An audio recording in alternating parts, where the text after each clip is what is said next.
So this is my review of the Star Wars Battlefront beta.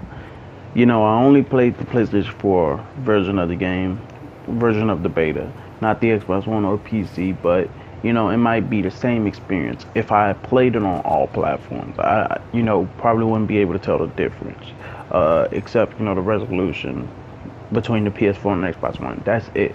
But even then, you probably wouldn't notice the difference. You probably wouldn't even care.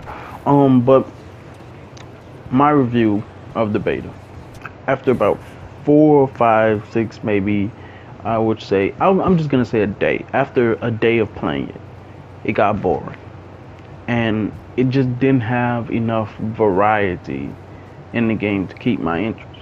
Like, the modes were just simple, they were plain.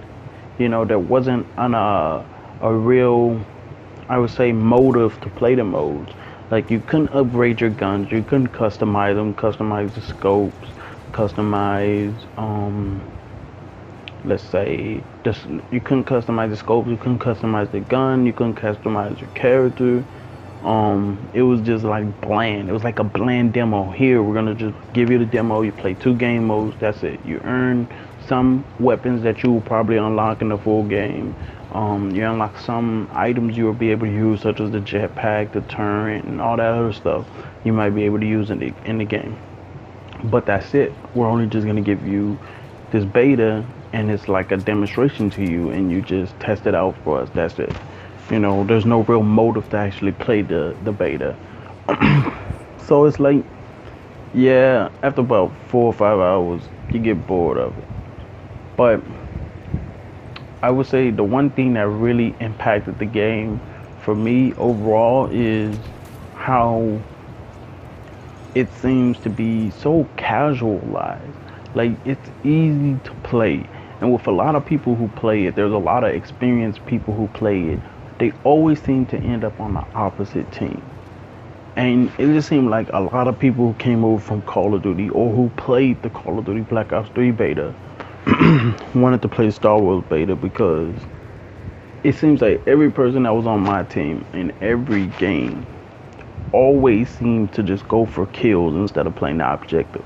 Even in Walk or Assault, and even in Drop Zone. Like, Drop Zone, an objective is there. You're supposed to capture the drop zone, make sure to defend it so your enemy don't retake it and score a point over you. And my teammates will just go after kills. They'll just run out there and go for the enemy instead of defending the drop zone. And the drop zone will eventually get taken. And most of the games, about 90% of the games that I played, my team suffered defeat because my team doesn't know how to play the objective.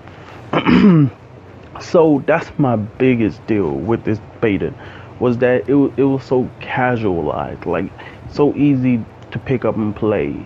I jumped straight in within, like, after 4 or 5 minutes of stumbling.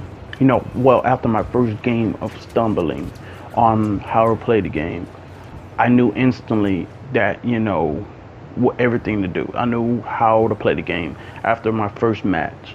So in my second match, I was going 29-5.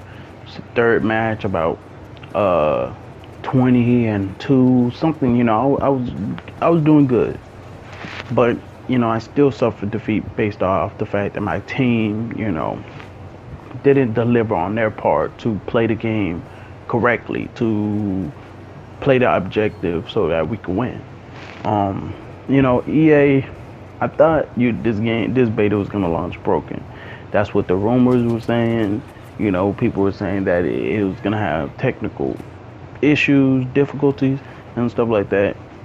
And I mean, I don't know what else to say. Like, the beta ran smooth. It was a good 60 frames per second. It was 60 frames. It felt smooth. The gameplay just felt real fluid. It's easy to play. It has so many right things checked off that a game needs in order to be successful. But the one thing that isn't checked off is variety. Like, I know when the full game is gonna come out, they announced all the modes. Put a link in the description so you guys can see all the modes that they announced. But it still doesn't look to me like it's gonna have enough variety. Like maybe people are gonna have fun with this game for like a month or two, just like Destiny. You know, like majority of people who really play Destiny don't play it anymore.